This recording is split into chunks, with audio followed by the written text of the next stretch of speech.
제가 주일학교를 다닐 때 이런 생각을 했어요. 신앙을 갖는 게 매우 두렵다는 생각을 한번 했습니다.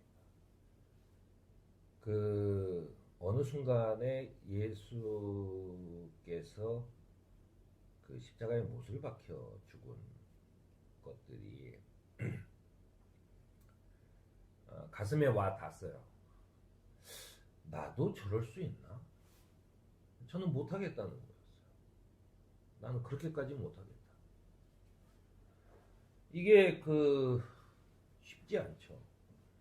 더군다나 뭐 그리스도 제자들이 받았던 고난이라는 게 무슨 자연재해나 전쟁이나 이런 것이 아닙니다. 그냥 좋은 말만 하고 착한 행동을 하고 그렇게 사는데 고난을 받아요. 남들로부터 계속해서 멸시를 받고 핍박을 받습니다. 그렇다면 우리가 우리의 주장이 좀 잘못된 거 아닌가? 라는 생각을 해볼 수 있을 만큼 쉽지 않은 일이죠. 그런데 사도들은 한결같이 그리스도인들은 그리스도를 믿는 믿음 때문에 핍박을 받았다는 거예요. 그럼 그 믿음이 도대체 뭐길래 핍박을 받는 거예요? 누가 누구를 믿든 아무런 관계도 없는 거죠. 제가 이제 여러 번 이야기했지만 당시 2000년 전 로마를 비롯한 주변의 국가들의 문화라는 것은 무언가를 믿었다고 해서 저 나쁜 사람이라고 말하는 문화가 아니라 어느 민족한테는 무슨 신이 있대 라고 하면 그래? 그 신은 뭐 어떻대? 야 그거 나도 믿어야 되겠다. 이런 분위기예요. 그러니까 예수 그리스도가 너희를 위해서 뭘 다 인정하는 거예요. 그래. 심지어는 예수님이 부활하셨어 라고 하는 것도 대부분 다 믿는 분위기입니다. 신이니까 그 정도는 했겠지. 이런 거예요. 심지어는 우리가 계속 성경에 나오는 바리새파의 그 율법학자들도 믿어주는 분위기입니다. 그래 부활하셨겠지. 이런 거예요. 근데 왜 도대체 핍박을 받느냐는 거예요. 우리는 그 예수님이 부활하셨다고 계속해서 허무맹랑한 주장을 했기 때문에 핍박을 받았다고 했는데 남이 허무맹랑한 얘기를 하든 말든 그렇게 그거를 막 쫓아다니면서 핍박을 가할 정도로 그 잘못은 아닌 거죠. 베드로는 이제 오늘 이 문제에 대해서 설명을 합니다. 왜 우리는 그리스도 예수를 믿는 것만으로 핍박을 받는가라고 하는 거죠. 그러면서 이제 이렇게 얘기해요. 여러분들은 택하심을 받은 족속이요, 왕과 같은 제사장이요, 거룩한 민족이요, 하느님의 소유가 된 백성이다 라고 하는 거죠. 그러니까 하느님의 소유가 된 백성이 되었다는 거예요. 베드로는 우리가 하느님의 특별한 존재, 즉 거룩한 백성이기 때문에 우리를 불러주신 그분의 거룩하심을, 분의 모든 행실을 거룩하게 해야 한다면서 율법에 있는, 레위기서의 율법에 있는 내가 거룩하니 너희도 거룩해라 라고 하는 말을 인용해서 써요. 네, 주님이 거룩하시니 나도 거룩하게 살겠다. 거룩한 거죠. 이렇게 거룩해지기 위해서 고난을 받는 거다라고 하는 이야기를 첫 번째로 하는 겁니다. 베드로는 우리가 하느님처럼 거룩한 백성이 됐다면 세상과 분리된 존재라는 사실을 밝히는 겁니다. 그러니까 예전에는 하느님과 하느님이 창조한 백성들, 그 중에 이제 특별히 그 유대 백성들을 선택했다 이렇게 말씀을 하죠. 그런데 그 다른 백성들하고 큰 차이가 없었어요. 그런데 예수님은 하느님과 이 세상 그 가운데 거룩한 백성을 두셨다는 거예요. 다시 한번 말하면 에덴 동산에서 쫓겨나면서 사람들은 원죄라고 하는 거죠. 그 원죄는 뭐 사과를 따먹어서 무슨 선악과를 따먹어서가 아닙니다. 하느님과 분리되었다는 거예요. 하느님과 같이 살아야 되는 것인데 분리되었다는, 떨어져 버렸다는 거예요. 그런데 예수님은 그 분리된 백성들 세상 속에서 따로 그리스도를 믿는 사람들을 다시 분리해서 세상 사람들과 다르게 만드셨다는 거예요. 그러니까 세상과 분리되어 버렸다는 겁니다. 우리가 그리스도인들이 알아야 될 것은 바로 세상과 분리되었다는 거예요.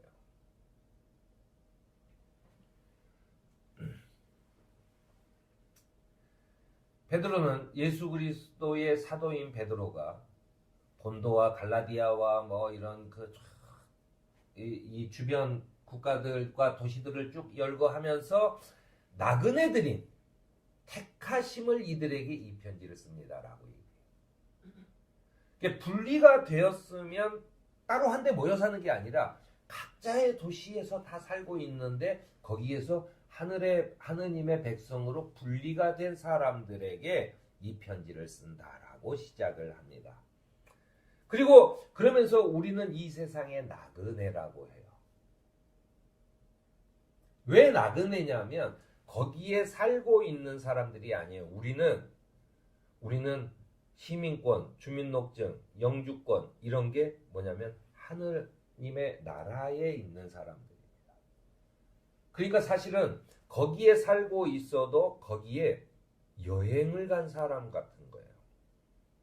베드로의 머릿속에는 그렇게 정리가 되는 겁니다. 그러니까 거기에 여행 간 사람들, 너희가 나그네가 된 사람들이라고 표현을 해요. 그러면서 이야기합니다. 육신에 속한 사람은 인간의 욕정대로 살며 방탕과 정욕과 술취함과 환락과 연회와 가증스러운 우상숭배에 빠져 사는 삶이라고 얘기합니다. 그런 사람들이 당신들처럼 거룩한 나그네, 우리와는 다른 나그네를 봤을 때 그들은 여러분이 자기들과 함께 그런 지나친 방종에 빠지지 않는 것을 이상히 여기면서 당신들을 비방하기 때문에 여러분들은 소위 말해 왕따를 당할 수밖에 없다라고 하는 겁니다. 실제로 예수 그리스도를 믿는 것은 문제가 되지 않았어요. 아까도 얘기했지만 그들은 예수 그리스도를 믿는 것 자체를 뭐 나도 한번 믿어볼까 다 믿어요 그냥. 그런데 이 그리스도인들은 다른 사람들과 다르게 다른 신을 인정하지 않는다는 거예요. 우리의 주님은 딱 한 분이야 라고 한다는 거예요.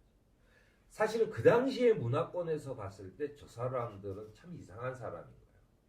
왜냐하면 좋다는 건 다 믿어놔야 내가 어떻게 될지 모르는 건데, 응?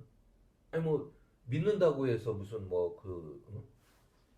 특별히 뭐가 드는 것도 아니고, 응? 믿는다고 말할 수 있잖아요. 응? 지나가다 그냥 누구 신상 보이면 거기 가서 이제 또 절도 좀 하고 그냥 그러는 거죠. 응? 아 근데 니네는 왜 거기다 한 곳에 몰인을 해? 이런 거죠. 뭐 당시에 주식 투자가 있었던 건 아니겠지만은 한 군데다 이렇게 몰아서 투자를 하는 것은 뭔가 잘못된 거잖아요. 이게 상식적으로 그들의 머릿속에서는 이게 맞지 않는 겁니다. 그러면서 베드로는 이렇게 얘기해요. 서로 다르기 때문에 다른 길을 가는 것이다 라고 하는 얘기예요. 그들이 가는 곳과 우리가 가는 곳이 다르기 때문에 그 출발과 준비, 짐꾸림에서부터 그 여정의 노선에까지 그 처음 출발부터 다르게 가는 거다. 이게 그 남쪽으로 가는 사람과 북쪽으로 가는 사람과 또는 동쪽으로 가는 사람과 서쪽으로 가는 사람들이 거기에 그 맞는 환경에 따라서 챙겨야 될 짐이 다르고 싸야 될 짐꾸러미가 다른 거죠. 그리고 우리가 출발하는 길도 전혀 다른 거죠. 이렇게 다른 것이다라고 얘기를 하는 겁니다. 그래서 세상 사람 눈에 보이는 물질이나 권력을 쫓으며 살아가는 것이지만 그리스도인들은 다른 사람들이 알지 못하는 존재에 순종하며 살기 때문이에요. 그러니까 세상 사람들이 볼 땐 이런 겁니다. 네가 뭘 원해? 아, 그러면은 저쪽 길로 가. 뭘 원해? 그럼 이쪽 길로 가. 라고 하는 그 노선이 분명해요. 그런데 그 사람들이 볼 때 그리스도인들은 길도 없는 절벽으로 막힌 산으로 가겠다고 얘기하는 거예요. 나는 저쪽으로 갈래. 야, 거기는 길이 없어. 거기는 못 가. 자칫 잘못하면 죽어. 길을 잃어. 안 돼. 그거 가지 마. 그런데도 가겠다고 우기는 거예요. 이해를 하지 못하는 거예요.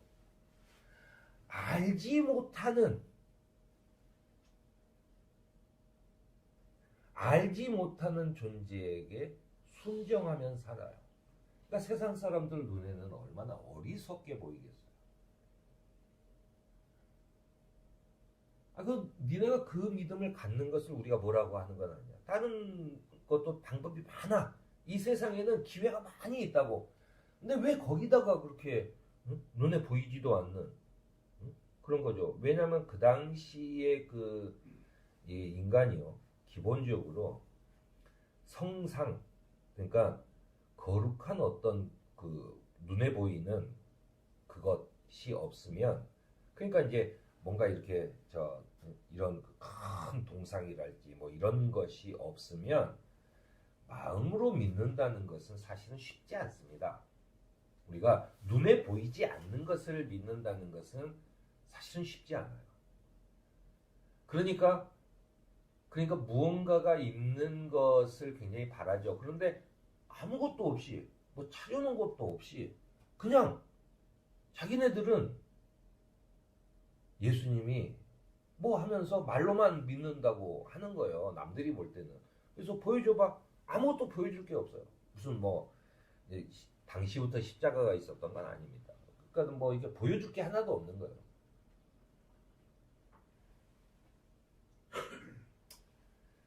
베드로는 여러분들이 만약에 이런 고난을 받고 있다면 여러분은 그리스도의 고난에 동참하는 것이니 기뻐하라고 얘기합니다. 기뻐하라. 그런 얘기를 받으면 기뻐하라고 얘기하는 거예요. 그렇지만 베드로는 분명히 얘기해요. 당신들이 그리스도의 고난에 참여한다고 해서 그리스도 예수께서 받았던 고난과 똑같은 것은 아니라는 거예요. 그걸 착각하면 안 돼. 나도 이 세상을 위해서 내 한 몸 희생하면서 그렇게 살아야지. 그건 아니라는 거예요. 우리가 받는 고난과 그리스도가 받았던 고난은 다른 거예요. 예수가 받았던 고난은 죄인인 우리를 대리인으로 해서 하느님의 엄중한 그 형벌을 받으신 거예요. 단지 죽음뿐만이 아니라 그 지옥의 나라까지 떨어진 것, 이 형벌을 받으신 거예요. 우리가 이 사도신조 신앙 고백을 할 때 우리나라에만 빠진 부분이 있습니다. 그는 뭐 3일 만에 죽은 지 3일 만에 부활하셨어요 하고 그냥 넘어가 버리지만 이 원래 원문이나 또는 영어 사도신조에는 그가 지옥의 끝까지 내려갔다라고 하는 부분이 있어요. 아마도 그게 우리나라에선 처음에 들어올 때 번역하는 관양에서 이건 좀 너무한데 라고 하는 생각으로 뺐다고 그런 얘기가 있었어요. 아무튼 어쨌든 그는 우리를 대신해서 죽은 것이고, 우리가 받는 고난은 예수께서 얘기하지 않느냐. 너희는 누구든지 나를 따라오거든 자기를 부인하고 자기 십자가를 지고 나를 따라오라는 거예요. 그러니까는 예수께서는 우리를 위한 모든 십자가를 지고 따라갔어요. 그게 부족하다면 우리도 그 십자가를 같이 져야 돼요. 그리스도교는 절대 그런 종교가 아닙니다. 왜냐하면 예수 그리스도의 그 한 번의 희생당하심으로 모든 죄가 완벽하게 해결이 됐어요. 너희도 그렇게 하라는 얘기는 내가 95%까지는 했는데 한 5%가 모자라. 그러니까 니네도 고난을 받아 라고 하는 것이 되잖아요. 그러면 안 되는 거예요. 그거는 예수 그리스도께서 완벽하지 못한 거죠. 그가 100% 고난, 그분의 고난을 통해서 우리가 100% 죄사함을 받았다라고 하는 거예요. 그걸로 끝! 더 이상의 필요한 건 없어! 라고 하는 거죠. 그런데 왜 우리가 고난을 받아야 됩니까? 너도 네 십자가는 져야지 라고 하는 의미인 거예요. 그러니까 베드로는 이런 얘기입니다. 우리가 왜 고난을 받아야 하는가? 그것은 남들이 주는 고난은 아니야. 네 스스로가 그렇게 고난을 받아야 돼. 뭐냐면 내 생활을 바꿔야죠. 내가 어떤 나라에 살다가 다른 나라로 이민을 갔으면 그 새롭게 산 나라에 적응해서 살아야 하는 겁니다. 그러려면 거기에 대한 문화나 언어나 이 모든 것을 학습해야 되죠. 그게 고난이에요. 내가 받을 고난이 바로 그런 겁니다.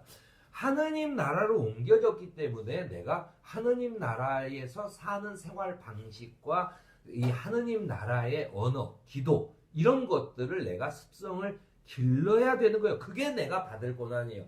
네 십자가를 지고 와라. 내 십자가를 지지 못하면 거기에 적응하지 못하는 거죠. 이민은 갔는데 계속해서 자기가 있던 나라를 그리워하면서 이 사람들하고는 말도 안 섞고 이 사람들하고는 그 언어도 안 통하고 계속 그렇게 산다고 생각을 해보세요. 끊임없는 이방인이지. 나는 거기에 비록 이민자지만 거기에 시민권이나 이런 게 있다 하더라도 나는 문화적으로 또는 정서적으로 완전히 그 외국인에 불과한 겁니다. 바로 이 고난을 받으라는 거예요. 여러분들이 당하는 고난은 바로 이런 고난이라는 거예요. 제 십자가를 지고 자기를 부인하고. 내가 자기를 부인하는 게 먼저죠. 나를 따라오거든 자기를 부인하는. 나를 부인해야 된다라고 하는 것이 내가 살아왔던 습성들을 부인하는 거예요. 옛날에는 그저 이렇게 뭐 했어요. 우리가 무슨 다이어트를 하거나 뭐를 하거나 다 내 습성을 바꿔야 되는 거예요. 그게 자기를 부인하는 거예요. 내 습성을. 예전에는 막 마구 이렇게 먹거나 아니면은 어떤 일을 했다고 했을 때 그러죠. 내가 병에 걸려서 뭐 의사가 먹지 마라 그러면은 절대 안 먹잖아요. 아무튼 그렇습니다. 굉장히 믿음이 좋은 사람도 그런 얘기가 있어요. 제가 하는 말인데 목사 얘기는 안 들어도 의사 얘기는 잘 듣죠. 먹지 말라는 걸 먹지 말아야 되고 뭐 이런 거죠. 그런데 그렇게 바꿔 나가야 되는 게 고난이라는 거예요. 내가 받는 고난이. 습성을 바꾸기가 얼마나 어려워. 그 습성을 바꿔 나가야 자기 십자가에 대한 고난을 져야 된다는 거죠. 그래야만 내가 다른 사람으로 거듭날 수 있어요. 이전에 아니라 내가 다른 사람으로 거듭날 수 있습니다. 우리가 학교에 가서 공부를 하면 공부를 하기 이전과는 다른 사람이에요. 뭔가 아는 거죠. 뭔가 아는 사람이 된 거예요. 그러면 이전에는 행해왔던 일들을 지금 안 하는 것이 아는 사람인 거죠. 예를 들어 뭐 요즘에 많이 하는 야한 농담 같은 거 옛날에는 막 했어요. 그리고 아무런 죄가 되지 않았어요. 그런데 그것이 문제가 되는 세상이 되면 이 세상이 망했어. 그러고 앉아있으면 안 돼요. 뭐냐면 하지 않으려고 노력해야 되는 거죠. 자기 스스로가 자기의 언어를 바꿔야 되는 거죠. 그것이 바로 우리가 받는 고난입니다. 그것은 내가 손해를 보는 것이 아니고 내가 남들은 안 당하는 고난을 나는 당하네 라고 하는 그런 억울함이 아니라 내가 조금 더 나은 사람의 반열에 오르기 위해서 내가 스스로 훈련하는 과정 그리고 거기에서 받는 고난이라는 거예요. 베드로의 이야기는 이야기입니다. 베드로는 우리가 하느님의 특별한 백성이기 때문에 그리고 고난받으신 그리스도를 따르는 자이기 때문에 그의 영광이 나타날 때 여러분은 또한 기뻐하고 즐거워할 것입니다. 이런 거예요. 여러분들이 그 습성을 바꾸고 거룩한 자로 거듭났을 때 그리스도께서 오시면 당신들은 그리스도와 그 자리에서 바로 바로 적응하고 살 수 있도록 될 것이다 라고 하는 거예요. 거룩한 사람이 되는 거죠. 그래서 나는 내가 그전에는 거룩하지 않았어. 그런데 예수께서 내 죄를 사해줬어. 있는 죄가 없어졌어요. 백지가 됐어요. 그러면 나도 내가 다시 똑같이 죄를 지으면 안 되는 거죠. 그러면 그냥 거기에 계속 묻혀 있는 거죠. 그런데 내가 똑같이 완벽하게 이제 백지가 됐을 때 우리가 인생을 살면서 나도 한번 백지로 딱 모든 게 다 하고 새로 처음 출발했으면 좋겠다라는 생각을 해본 적이 있잖아요. 그러니까 많이 어그러지죠. 살면 살수록 실타래가 어그러듯이 점점 어그러지는데 이거를 딱 없는 상태에서 다시 시작해보고 싶다는 생각을 하는데 그 시작을 했을 때 내가 새로운 삶에 적응해서 새롭게 다시 하지 않으면 그 실타래를 또 만드는 거예요. 그냥 똑같은 거예요. 그런 그 백지로 한번 되는 게 아무런 소용이 없는 거죠. 그게 내가 거룩하니 너희도 거룩하라는 그 말씀에 따라 내가 이제 거룩한 삶을 살아려고 노력해야 되는 거예요. 끊임없이 자기를 갱신해야 되는 거죠. 바로 그것이 신앙생활입니다. 그것이 나한테는 것이죠. 사도 바울이 분명히 얘기합니다. 죄를 짓고 매를 맞으면서 참으면 그게 무슨 자랑이 되겠어요? 그건 당연한 일이지. 내가 파렴치한 짓을 하거나 뭐 그렇게 해가지고 그 감옥에 들어가서 죄를 받고 있는데 내가 그리스도의 고난에 동참하는 그 무슨 그리스도의 고난에 동참하는 지 죄 때문에 지가 받는 벌이지. 그게 무슨 자랑이 되겠냐고 베드로가 얘기해요. 여러분은 여러분의 바른 행위를 보고 하느님께서 찾아오시는 날에 하느님께 영광을 돌릴 것이라고 하는 거예요. 그러니까 죄를 짓고서 고난을 받는 그거는 고난을 받는 게 아니에요. 그거는 벌을 받는 거지. 당연히 벌을 받아야 되고. 하지만 내가 거룩해지기 위한 그 삶의 여정을 끊임없이 내가 참고 견디고 기다리면서 했을 때 하느님께 영광이 될 것이다 라고 하는 거예요. 그리스도께서 우리를 찾아올 때. 그래서 하느님께서 보시기에 아름다운 이름이여 바로 이것 때문에 베드로전서 2장 21절입니다. 바로 이것 때문에 여러분은 부르심을 받았다는 거예요. 예수 그리스도가 아니라 내가 이제는 새로 싹 예전에 있었던 죄를 완전히 다 없애고 내가 이제는 하느님과 같은 백성으로 하느님의 백성으로 지금 살아가게 되는 그래서 내가 그 누구도 가지 못하는 하느님 나라라고 하는 곳에 이민을 간 백성으로 살아가는 것이 되었다는 얘기입니다. 그렇게 그리스도께서는 여러분을 위해 고난을 당하심으로써 여러분이 자기 발자취를 따르게 하시려고 여러분에게 본을 남겨주셨다는 거예요. 그러니까 예수께서는 우리가 이제 남들이 알지 못하는 그런 길로 가려고 그래요. 사람들은 이해 못해요. 그런데 우리도 예수님처럼 가지 못하는 예수님께서는 자기의 죽음에 대해서 굉장히 안타까워하셨어요. 너무 슬퍼하시고 왜냐하면 보이지 않는 길이었습니다.